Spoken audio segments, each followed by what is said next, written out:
바울 서신의 시작은 로마서입니다.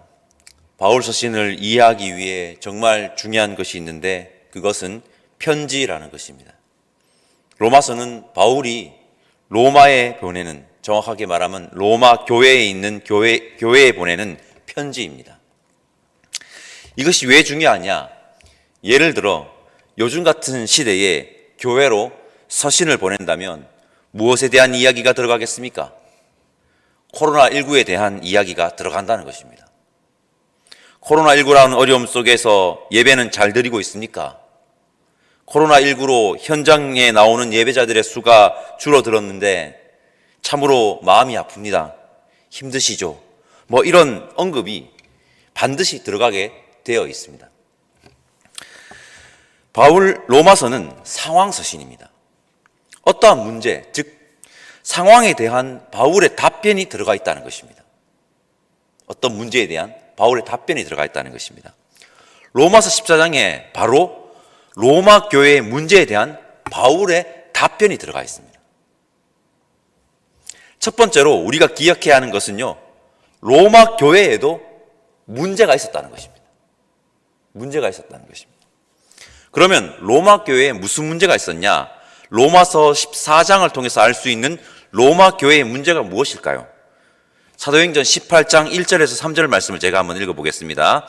바울이 브리스길라와 아굴라 부부를 만나는 장면입니다. 그 후에 바울이 아덴을 떠나 고린도에 이르러 아굴라라 하는 본도에서 난 유대인 한 사람을 만나니 글라우디오가 모든 유대인을 명하여 로마에서 떠나라 한 고로 그가 그 아내 브리스길라와 함께 이달리아로부터 새로 온지라. 바울이 그들에게 가매 생업을 같이 함으로 함께 살며 일을 하니 그 생업은 천막을 만드는 것이더라. 아굴라라 하는 본도에서 난 유대인 한 사람을 만나니 글라우디오가 모든 유대인을 명하여 로마에서 떠나라 한 고로 그가 아내 브리스길라와 함께 이달리아로부터 새로 온지라. 글라우디오는 로마의 황제입니다. 글라우디오 황제가 AD 49년에 칙령을 발표하는데 로마에 있는 유대인들의 추방령입니다.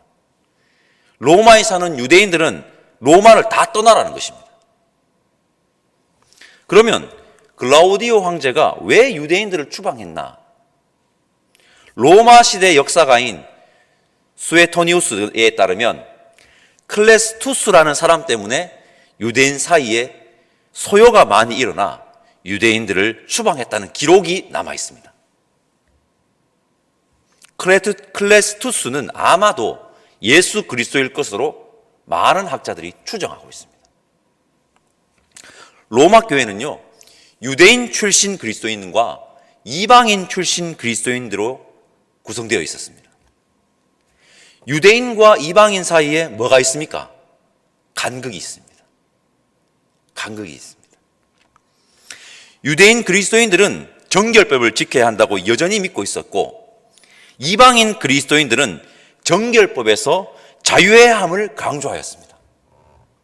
이 간극이 있었습니다.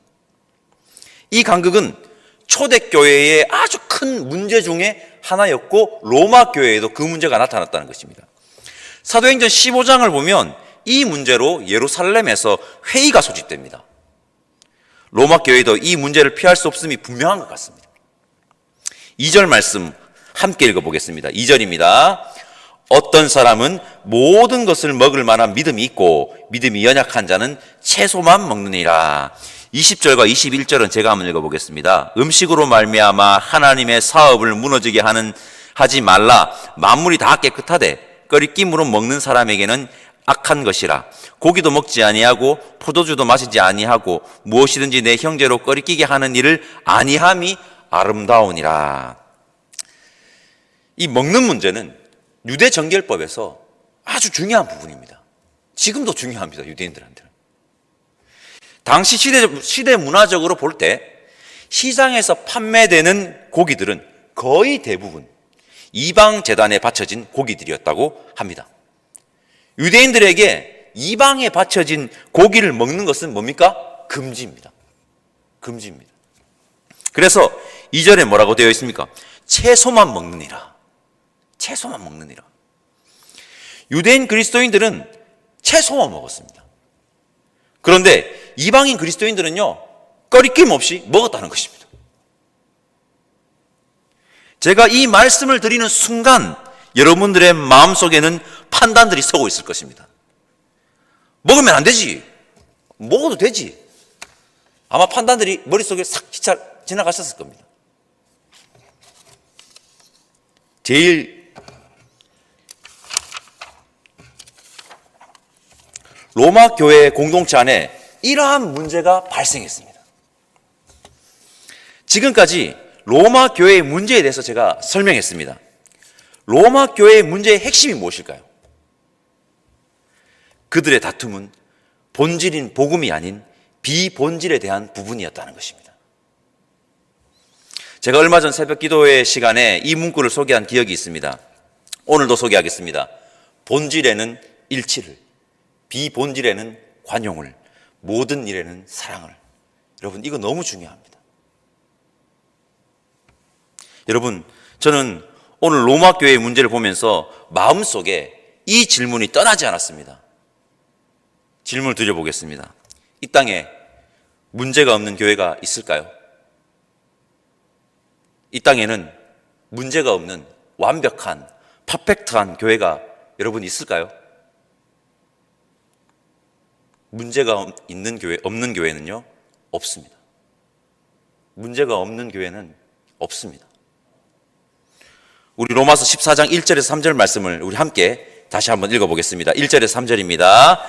믿음이 연약한 자를 너희가 봤되 그의 의견을 비판하지 말라. 어떤 사람은 모든 것을 먹을 만한 믿음이 있고 믿음이 연약한 자는 채소만 먹느니라. 먹는 자는 먹지 않는 자를 업신여기지 말고 먹지 않는 자는 먹는 자를 비판하지 말라. 이는 하나님이 그를 받으셨습니다. 아멘. 여러분, 설명이 필요 없습니다. 바울은 확실하게 말합니다. 서로 비판하지 말라는 것입니다. 다시 한번, 문제가 없는 교회가 여러분 없습니다. 문제가 있지만 그 문제를 어떻게 대하느냐가 중요합니다. 그 문제에 비난과 비판만을 쏟아내느냐 아니면 이해로 다가가느냐가 관건이라는 것입니다. 우리는 교회가 갈라지는 것을 봅니다. 솔직히 말해볼까요? 교회가 갈라지게 되는 문제들을 보면 본질의 문제는 없습니다. 거의 99%가 비본질의 문제입니다. 더 정확하게 말하면 본질로 위장된 비본질의 문제입니다. 99%라고 제가 확신하게 말씀드릴 수 있습니다. 본질도 아닌 비본질의 문제로 자기들끼리 죽일 듯이 싸워놓고 다 지난 후에 한다는 말이 두 개의 교회가 생겼다고 이것도 하나님의 역사하심이라고 합니다. 지금 이 새벽 시간에 구구절절 사연을 다 말할 수 없지만 저 역시 청년 시절 교회의 아픔을 경험한 자입니다. 경험자로서 말씀드리면 안 싸우는 게 좋고 안 갈라지는 게 좋습니다. 인간들의 욕망으로 발현된 문제를 해결하기 위해 우리 주님께서 그 문제 때문에 얼마나 아파하셨을지 생각해 보셨습니까? 하나님의 마음을, 예수님의 마음을 그토록 아프게 해놓고 결과적으로 좋았다고 말하면 안 됩니다. 제일 좋은 것은 성도들이 비난이 아닌 서로를 향한 이해심으로 문제에 다가가는 것입니다. 그렇게 공동체가 성숙하고 여러분 성장하여서 어떻게 해야 됩니까? 파송하고 분립되는 것이 가장 좋은 것입니다. 가장 좋은 것입니다. 이게 바울은 비판을 멈춰야 하는 이유를 우리에게 말하고 있습니다. 그 이유를 우리 마음에 생긴다면 비판을 멈출 수 있을 것입니다. 우리 함께 4절 말씀 읽어보겠습니다. 4절입니다. 남의 하인을 비판하는 너는 누구냐? 그가 서 있는 것이나 넘어지는 것이 자기 주인에게 있음에 그가 세움을 받으리니 이는 그를 세우는 권능이 주께 있음이라. 아멘. 여러분, 우리는 누구의 종입니까? 우리의 주인은 누구십니까? 하나님입니다. 아멘이시죠? 하나님의 종이 아닌 사람이 우리 가운데 있습니까? 하나님의 종이 아닌 사람이 우리 가운데 있습니까? 없습니다. 우리 모두는 하나님의 종입니다. 남의 하인을 비판하는 너는 누구냐? 하나님의 종을 왜 판단하냐는 것입니다. 종의 판단자는 누구라는 것입니까? 하나님이라는 것입니다. 하나님. 판단은 하나님께 맡겨야 합니다. 그렇게 비난을 멈추고 우리는 그저 서로 이해해야 합니다. 이해해야 합니다. 우리는 비난하는 것에 에너지를 쓰면 안 됩니다. 그러면 어디 써야 할까요? 다른 답이 없습니다. 우리에게는 다른 답이 없습니다. 복음을 위해서, 예수 그리스도를 위해서 써야 합니다. 로마서 14장 말씀을 묵상하면서 바울의 이 말은 저에게 엄청난 도전을 받았습니다. 우리 8절 말씀 함께 읽어보겠습니다. 8절입니다. 우리가 살아도 주를 위해 살고 죽어도 주를 위하여 죽나니 그러므로 사나 죽으나 우리가 주의 것이로다. 아멘. 저는 이 말씀의 호소가 이렇게 들렸습니다. 비난을 멈추고 복음을 위해 목숨을 걸어라. 비난을 멈추고 복음을 위해 목숨을 걸어라. 비난을 멈추고 복음을 위해 목숨을 거는 저와 여러분들 되시기를 간절히 소망합니다. 다르게 말해 보겠습니다. 상대를 죽이는 일에 힘쓰지 말고 상대를 뭡니까? 살리는 일에 목숨을 거는 효목제일교회 지체들 되었으면 좋겠습니다. 본질도 아닌 비본질적인 일에 상대를 죽일 듯 비난하는 일에 에너지를 사용하는 것을 멈추고 죽어가는 자들을 살리는 일에 목숨을 다하자고 바울은 말하고 있습니다. 바울이 그렇게 말하고 있습니다. 14장을 통해서.